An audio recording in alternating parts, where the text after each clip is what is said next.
Assalamualaikum warahmatullahi wabarakatuh. Halo, kami dari kelompok 3. Pada kesempatan kali ini kami akan menampilkan video desain pembelajaran matematika yang inovatif dengan menggunakan model pembelajaran cooperative learning tipe TGT atau Teams Game Tournament. Saya Novi Erawati. Hai, saya Umi Tanjung. Saya Ahmad Maulidin.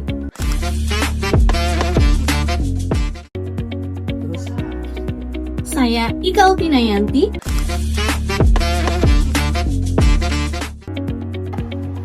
Saya Rizky Amel Tanjung. Saya Salwa Nabila Zahra.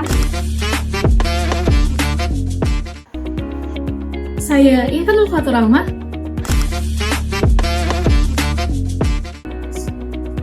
Semoga video ini dapat memberikan gambaran dan inspirasi baru untuk menciptakan suasana kelas yang aktif, menyenangkan, dan bermakna bagi siswa. Selamat menyaksikan!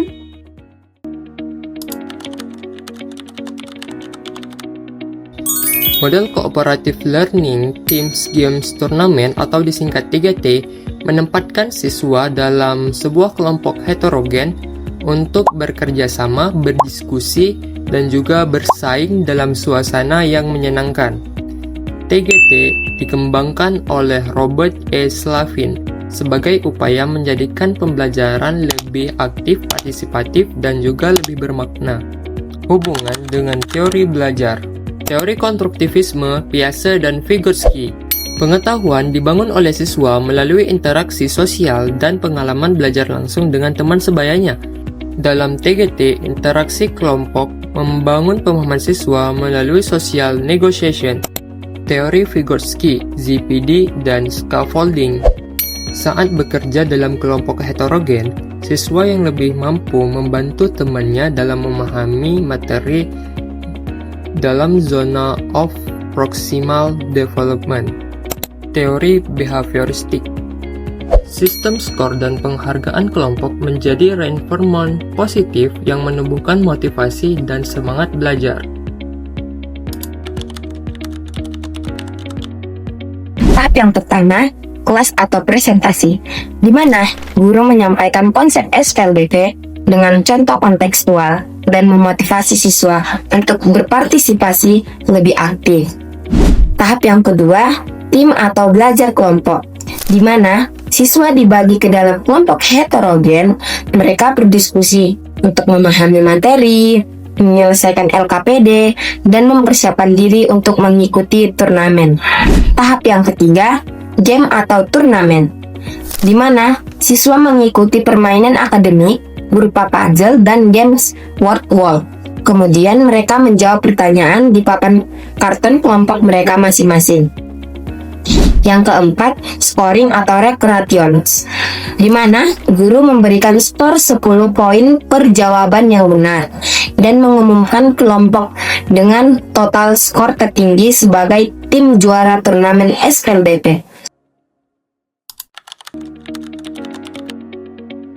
Setelah mengikuti pembelajaran, siswa diharapkan mampu menyusun model matematika dari masalah kontekstual SPLDV, menyelesaikan SPLDV dengan metode eliminasi dan substitusi, kemudian berkolaborasi dan menunjukkan sportivitas melalui permainan edukatif TGD. Berikut ada langkah-langkah pembelajaran. Nah, di sini ada tahap pertama yaitu tahap pendahuluan. Aktivitas guru di sini yaitu guru membuka pelajaran, memberi motivasi, dan menjelaskan aturan TGD. Aktivitas siswa mendengarkan dan menyiapkan diri. Media yang digunakan di sini yaitu slide PowerPoint dan papan tulis. Tahap yang kedua yaitu penyajian kelas.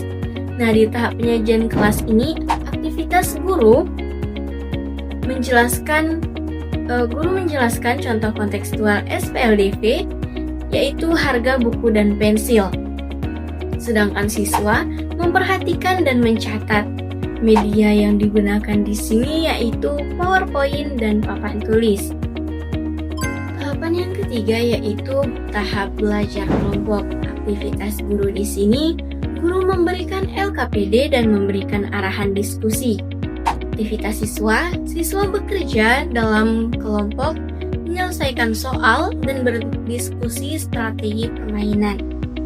Media yang digunakan di sini yaitu SPLDV berbasis masalah.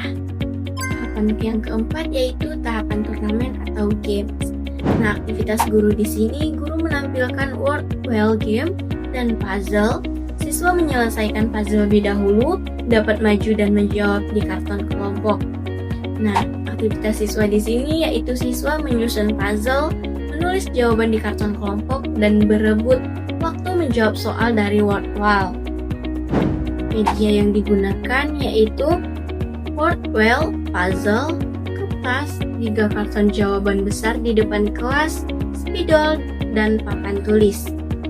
Tahapan yang kelima yaitu rekognisi tim. Nah, aktivitas guru di sini yaitu guru menghitung skor 10 poin per soal benar dan mengumumkan pemenangnya. Aktivitas siswa di sini, siswa bertepuk tangan dan memberikan apresiasi tim lain.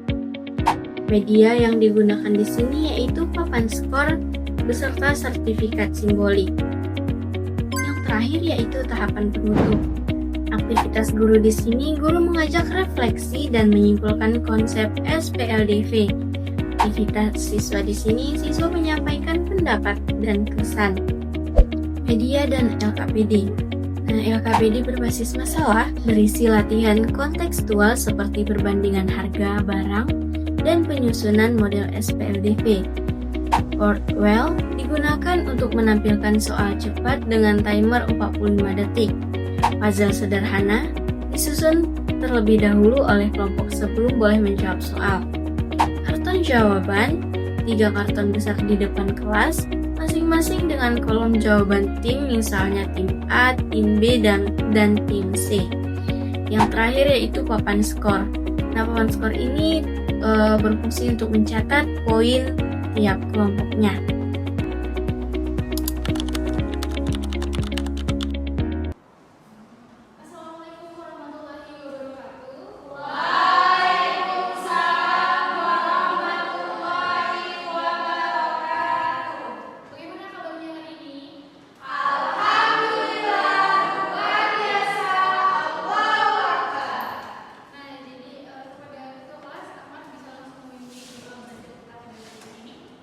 Baik teman-teman.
box yang ada, lalu dijawab, di mana di box tersebut terdapat soal SPLDV di dalamnya. Lalu selanjutnya, untuk menjawab soal SPLDV, hanya satu perwakilan kelompok yang maju ke depan untuk menjawab. Dan yang selanjutnya, untuk soal berikutnya, perwakilan kelompok harus berganti. Jadi nggak boleh barang-barang itu aja, jadi harus gantian. Dengan perwakilan setiap kelompok akan mendapatkan kesempatan yang sama. Lalu setelah perwakilan selesai menjawab soal SPLDV, kelompok kembali menekan garis tadi. Lalu ibu akan mendatangi jawaban kalian. Kalau jawabannya benar, maka kalian bisa langsung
Melalui simulasi tadi, kita bisa melihat bagaimana suasana pembelajaran dengan model cooperative learning tipe TGT benar-benar membuat kelas menjadi lebih aktif, kompetitif secara sehat, dan tetap menyenangkan.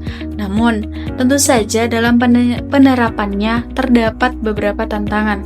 Nah, tantangan yang pertama yaitu guru harus menyediakan alat dan perangkat TGT dengan matang, mulai dari puzzle, potwal, kartu skor, sampai aturan turnamen. Jika persiapannya kurang, alur kegiatan juga bisa menjadi kurang teratur. Kemudian tantangan yang kedua yaitu manajemen kelas menjadi kunci. Karena adanya unsur permainan dan turnamen, guru perlu memastikan antusiasme tetap terkendali agar kegiatan kompetitif tetap berjalan secara sportif. Selain itu, pembagian kelompok heterogen juga harus diperhatikan supaya setiap anggota dapat berperan, tidak ada yang mendominasi ataupun pasif. Nah, walaupun ada beberapa tantangan, manfaat yang didapatkan juga jauh lebih besar daripada tantangan tersebut. Dengan TGT, siswa yang pertama itu dapat belajar lebih aktif melalui diskusi tim dan permainan edukatif sehingga konsep SPLDV menjadi lebih mudah dipahami. Kemudian manfaat yang kedua yaitu dengan TGT, siswa dapat melatih kerjasama dan komunikasi karena setiap anggota itu memiliki peran untuk mempersiapkan tim menghadapi turnamen. Manfaat yang ketiga yaitu dengan TGT, siswa dapat mengembangkan sportivitas dan motivasi belajar karena adanya sistem skor dan penghargaan yang membuat siswa merasa tertantang namun tetap senang. Manfaat yang terakhir yaitu dengan TGT, siswa dapat lebih percaya diri karena setiap kelompok mempunyai kesempatan tampil melalui perwakilan anggota yang bergantian saat menjawab. Pada akhirnya, cooperative learning tipe TGT ini tidak hanya membantu siswa memahami SPLDV, tetapi juga membangun karakter kolaboratif, kompetitif secara positif, dan percaya diri siswa. Demikianlah perjalanan kita mengenal model pembelajaran cooperative learning tipe TGT kali ini. Sebuah strategi yang mengajarkan kita dalam ruang lingkup kelas yang dimana setiap individu bisa menjadi pemenangnya. Mari kita ubah paradigma belajar dari yang monoton menjadi dinamis, dari yang individu menjadi tim, dari yang tugas menjadi tantangan yang menyenangkan. Terima kasih telah menyaksikan. Sampai jumpa di petualangan pembelajaran berikutnya.